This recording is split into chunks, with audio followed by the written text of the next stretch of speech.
Look, I'm going to be blunt with you. What you're about to hear isn't something men are supposed to know. It's the kind of truth that rewires how you see every interaction, every relationship, every decision. Your father didn't teach you this. Your teachers avoided it. Society programmed you to ignore it. Why? Because once you understand it, you can't be controlled the same way again. This is forbidden knowledge, knowledge banned, hidden, and whispered about for centuries. And today, you're going to hear it. After this, you'll never look at people or yourself the same way again. You see, the first crack in the illusion begins here. Human beings are not rational. They never were. They never will be. You've been told all your life that people make decisions based on logic, on facts, on what's best for them. That's the polite version of reality. The actual truth. People are emotional creatures, chasing comfort and avoiding pain. That's the real algorithm. Think about it. Your friend who swears he wants to save money yet buys Starbucks every morning. He's not calculating finances. He's paying for a moment of pleasure, a tiny ritual that soothes him before facing the day. Or the coworker who complains endlessly about being broke, yet still signs up for another streaming subscription. That isn't reason, it's escape. Or the woman who says she's searching for a kind, dependable man, yet consistently falls for the one who treats her like an afterthought. That isn't logic. It's biology pulling her toward emotional drama disguised as passion. You see it everywhere once your eyes are open. The decisions people make rarely line up with what they say they want. They say they want health, but they choose comfort food over discipline.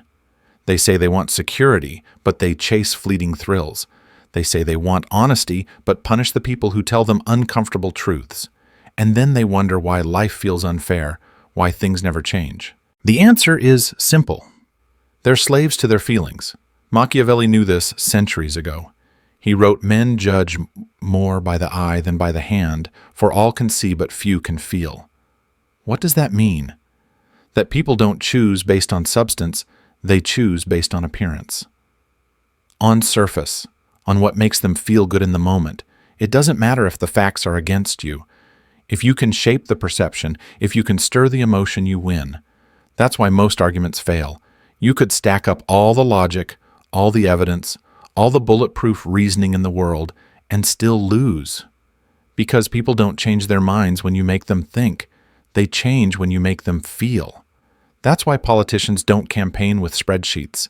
They campaign with stories. That's why the most successful leaders aren't the smartest. They're the ones who can make a room feel something. That's why alpha men don't waste breath debating, they command emotion. And here's the brutal truth. The man who can move emotions controls the room. Always. Facts are fragile. Emotions are sticky. People forget logic, but they never forget how you made them feel. The coworker who talks facts is ignored. The man who makes his team feel inspired is followed. The boyfriend who makes her feel alive is chosen even if he has nothing else to offer. Emotion is the language of influence. Now let me be clear. This isn't manipulation, it's reality.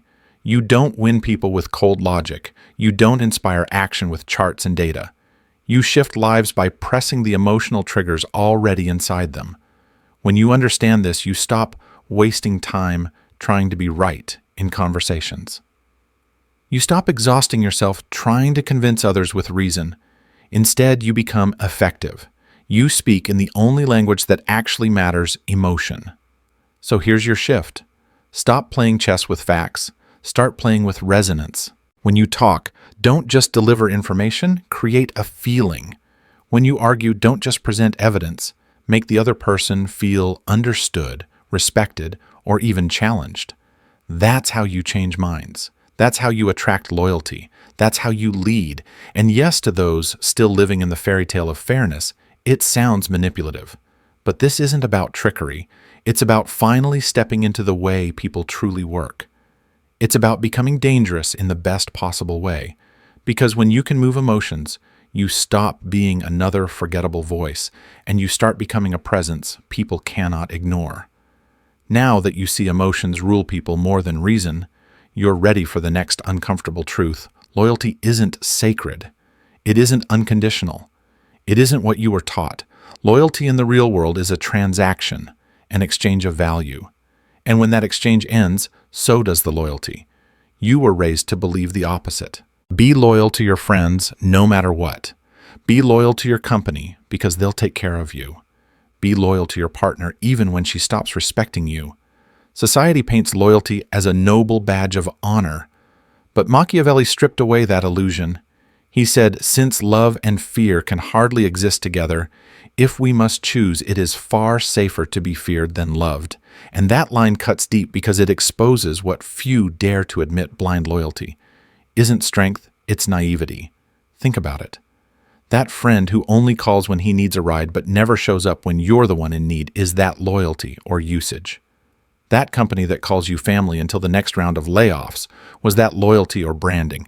That woman who keeps you hanging while she explores other options, was that commitment or convenience? In each case, the loyalty was one-sided, and one-sided loyalty is exploitation. Here's the real rule: loyalty must be earned and it must be reciprocated. It's not your default setting. It's not something you hand out like candy. It's a reward for respect, for consistency, for proven value. And the moment it disappears, the moment it's abused you, withdraw it. Without guilt, without hesitation, because the man who gives endlessly with nothing in return isn't a hero, he's a stepping stone. And you weren't born to be walked on. This doesn't mean you live without loyalty. Quite the opposite. The most powerful men inspire fierce loyalty from others. But how? Not by begging for it, not by handing it out blindly. They inspire it by being valuable, by being principled, by making their presence costly to lose. Their friends know, if I betray this man, I lose something I can't replace. Their partners know, if I disrespect him, he will walk away. Their colleagues know, if I fail him, I fail myself.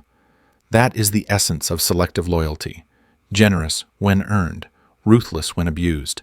And here's the paradox: people respect you more when they know your loyalty isn't cheap.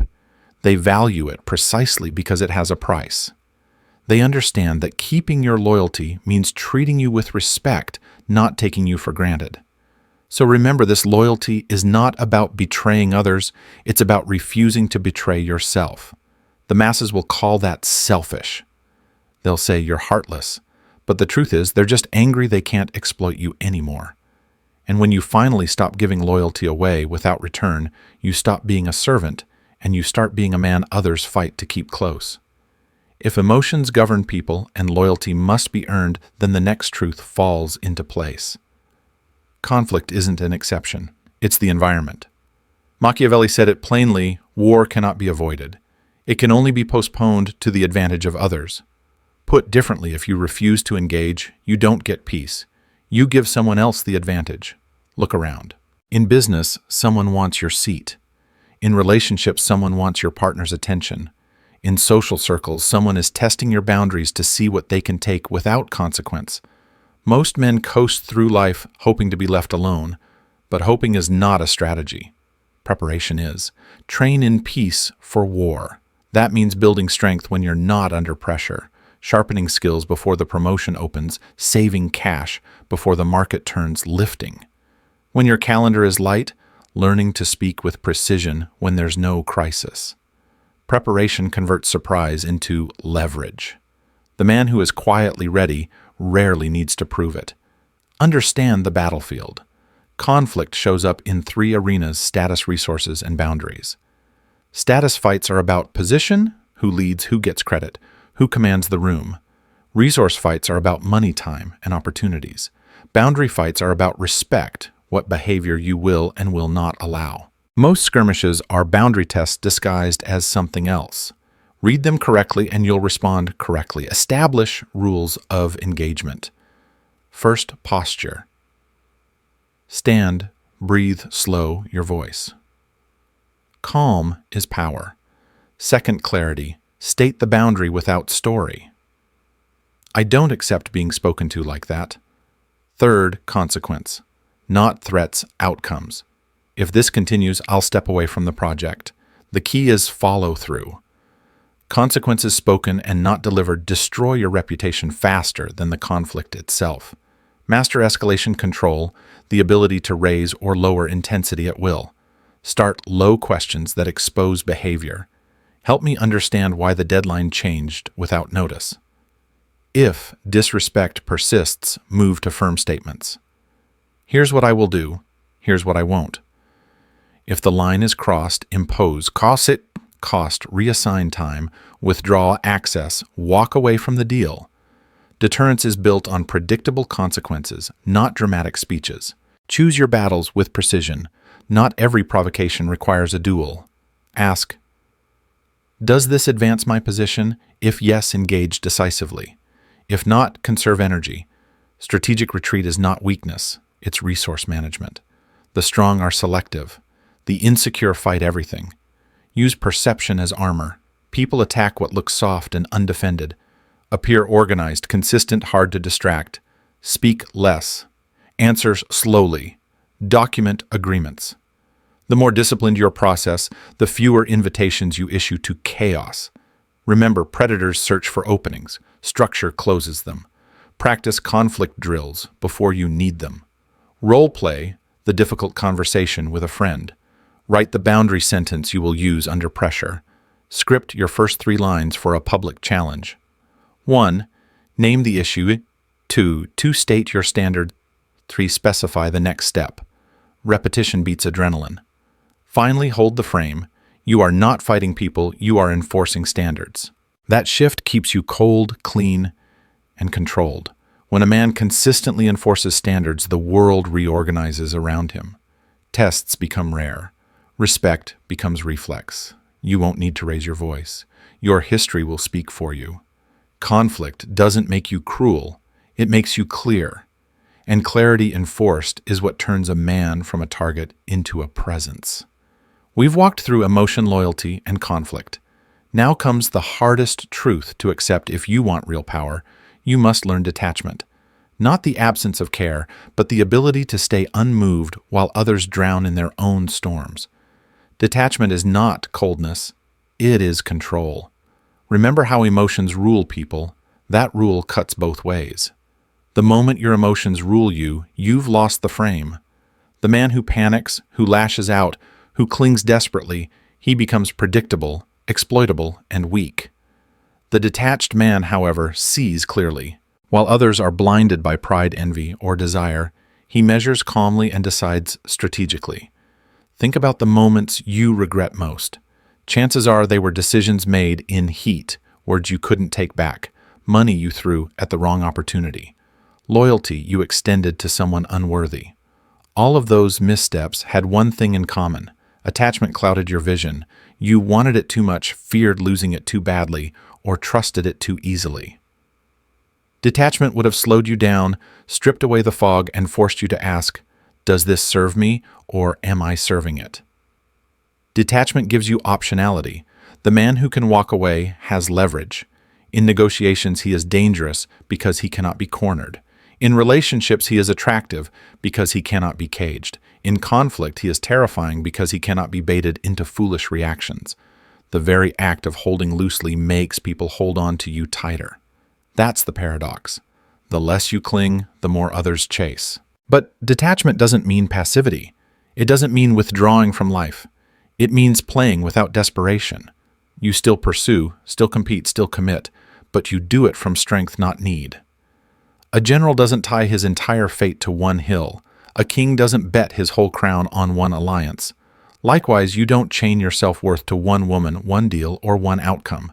You invest, but you never enslave yourself. Here's how you train detachment. Delay reaction. When triggered, breathe and pause. The first reaction is usually emotional. Wait for the second. Practice loss. Release what no longer serves you, objects, old contacts, outdated goals. Each release builds the muscle. Diversify meaning. Don't let one role define you. Be more than your job, more than your relationship, more than one achievement. Detachment grows when your identity has depth. Set pre-decisions. Decide standards in advance when you will walk away, what you will not tolerate. So in the moment, feelings can't overrule judgment. Machiavelli warned rulers to keep their heads when others lost theirs. The same is true for you. Detachment is the final shield, the one that makes you untouchable. Because the man who doesn't need anything cannot be manipulated by anyone. And that is the essence of power: clarity in chaos, firmness in temptation, calm in war. Detachment doesn't make you less human. It makes you the kind of human others follow, respect, and fear losing. We've reached the end, but not the finish line. Because the truths you've heard about emotion, loyalty, conflict, and detachment are not just tactics. They form the foundation of something larger, your legacy. Every man leaves one whether he intends to or not. The question is whether yours will be chosen or forgotten. Machiavelli's warning was clear. Most men are too weak, too distracted, too afraid to shape their own fate. They react, they comply, they survive, but they do not rule. And in their passivity, their names dissolve like smoke. The powerful few, however, seize the pen and write their own story. That is legacy, to live in such a way that when you are gone, your presence still commands. Think about it. Emotions rule the masses, but you've learned to master yours. Loyalty is fragile, but you've learned to earn it and test it. Conflict is inevitable, but you're prepared, trained, and disciplined. Detachment shields you from being owned by any person or outcome. These aren't random lessons. They're the steps in a staircase. And that staircase leads to one thing: authority. Authority not just in the moment, but across time. But here's the catch: legacy is not built in speeches or slogans. It is built in daily conduct, in how you show up when no one is watching, in the standards you enforce even when it costs you, in the boundaries you uphold when it would be easier to surrender. People may forget your victories, but they will never forget how you carried yourself. Respect fades when titles fade, but standards echo. Legacy also requires sacrifice. You cannot carry everything forward. Weak habits, false loyalties, shallow desires, they must be cut away. Detachment was practice for this learning to let go so you can hold on to what matters most. When the final conflict comes, whether against rival systems or even your own mortality, you will not have the luxury of indecision. You must already be the man who can say, I gave up comfort so I could gain clarity. I lost nothing essential. The final warning is this: power without purpose corrupts. Detachment can become apathy. Strategy can become manipulation. Conflict can become cruelty. If you forget the point of power, you will collapse into the very chaos you once rose above. Purpose is what keeps power clean. Purpose ties your strength to something greater than ego. A kingdom, a family, a craft, an idea, something that outlives you. Machiavelli didn't teach men to be monsters. He taught them to be awake, to see the world as it is, not as they wish it to be, to step into the arena with eyes open and hands steady, to choose. So here is the choice left to you: drift into the future as another nameless man, or rise with discipline, detachment, and clarity to build a legacy that endures. Power fades, but legacy hardens into stone. Which will you leave behind? Legacy isn't a speech, it's a schedule. Everything you've learned so far is theory until it lives inside your day. Emotion over logic means you must design your state. Loyalty with conditions means you must measure exchanges. Conflict as the environment means you must train responses. Detachment as leverage means you must release what owns you. Purpose as guardrail means you must align choices. This is the operating code, the quiet routine that makes all the other parts inevitable. Start at dawn with posture, not phones. Sit upright, breathe slowly, and name the day's standard. In one sentence, I will enforce my boundaries calmly and move one lever that compounds. Clarity first, input second. Before the world speaks to you, you decide who you are. Then choose 3 actions, only one for strength, one for status, one for strategy. Strength builds capacity, training, learning, savings. Status shapes perception, delivery on a promise. A visible win, a clean refusal. Strategy moves the board, a call that creates options. A document that locks alignment, a negotiation step that increases leverage. 3 moves beat 30 impulses. Guard your image with silence and precision. Speak less than you know. Promise less than you can do. Deliver slightly more than you promised. Scarcity is not a trick. It's a signal that your time is curated. Put walls around your calendar. If a request adds noise without moving strength, status, or strategy, decline it cleanly. Not a fit for my priorities this quarter. You're not rejecting people, you're protecting purpose. Test loyalty without theatrics. Replace hope with observation. Who follows through without reminders? Who adds energy when stakes rise? Who respects small boundaries so you can trust them with larger ones? Reward reciprocity fast and visibly. Withdraw access quietly when it dies. Make staying in your orbit feel like earned membership, not default inheritance. Train for conflict when there is none. Write your boundary sentence before you need it. I don't accept that tone. Let's reset or reschedule. Practice your escalation ladder question. Standard. Consequence. Never bluff. The fastest way to become prey is to threaten outcomes you won't enforce. Calm is your uniform. Documentation is your shield. Agreements in writing reduce theater in meetings. Detachment must be rehearsed, not romanticized.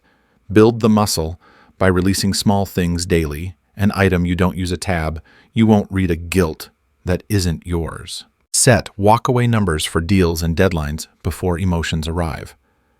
When attachment spikes, pause 90 seconds and ask, does this serve the mission or my insecurity? Choose the mission. The world reads that choice as power. Close the day with an audit, not an apology. Where did emotion tug you?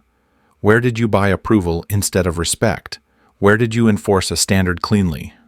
Write one correction for tomorrow. Momentum compounds when lessons are harvested immediately. Weekly prune and fortify. Remove one obligation that dilutes you. Add one drill that hardens you. Upgrade one relationship through concrete value. Purpose is the filter if it does not move strength status or strategy toward the mission. It is entertainment, and entertainment is a tax on legacy. This is how men become immovable, not by noise but by ritual, not by rage but by rhythm. Hold the frame, keep the code, and the room will adjust to you. When your days are engineered, your reputation travels ahead of you, and conflict, loyalty, emotion, and fate begin to bend around your standards. By now, the code is in your hands. Not theory, not philosophy, not empty slogans, but a system of survival, dominance, and legacy. Yet here is the paradox: knowing all of this still changes nothing unless you choose to live it. Knowledge is potential. Execution is power. Most men stop at potential. They consume, nod, and scroll on. A few rare men hear the same words, stand up, and alter the entire trajectory of their lives. The difference is not intelligence, it is discipline. Look back at the journey. You learned that emotion rules the crowd, but you can master yours. You saw loyalty for what it is: conditional, transactional, fragile. You understood conflict is not an interruption, it is the environment itself. You trained detachment as leverage, so no one could ever chain your will. You studied legacy, the force that outlives flesh. You absorbed the daily code, the rituals that turn men into immovable objects in a chaotic world. And now, in this final circle, you see the whole architecture at once. It is a house of power. Emotion is the foundation, loyalty. The walls conflict the battlefield outside. Detachment, the watchtower, legacy. The roof, the daily code, the furniture that fills it. Without one piece, the structure weakens. With every piece in place, storms may come, but the house remains. This is not a metaphor, it is your life. But here is the final test: will you act? Because Machiavelli did not write to entertain peasants, he wrote to arm princes. His words were weapons disguised as ink. If you treat these truths as entertainment, you are the peasant he warned about, distracted, disposable, forgotten. If you treat them as weapons, sharpen them, and carry them daily, you rise from pawn to player, from subject to sovereign. Legacy is not promised, it is built. Power is not given, it is taken. And the code, the simple daily enforcement of standards, discipline, detachment, clarity, is the hammer and chisel that carves your name into stone. 1 year of obedience to the code will transform you beyond recognition. 10 years will turn you into a figure that others whisper about. A lifetime will etch your presence into history. So the circle closes where it began with the forbidden truth. They did not want you to know this because knowledge plus action equals freedom. Freedom to see, to choose, to build, to lead. A free man cannot be ruled by tricks, bribes, or fears. He bends but does not break. He adapts but does not dissolve. He carries himself with a calm weight that makes rooms shift when he enters. That is not illusion. That is power lived daily until it becomes identity. This is the final warning and the final invitation. Do not merely understand, embody. Do not merely watch, act. Walk into tomorrow with eyes awake and hands steady. Carry the code. Test loyalty. Embrace conflict. Master detachment. Guard legacy. Because when the world remembers you, it will not recall your excuses, your comforts, or your complaints. It will remember only this: you were the man who chose power.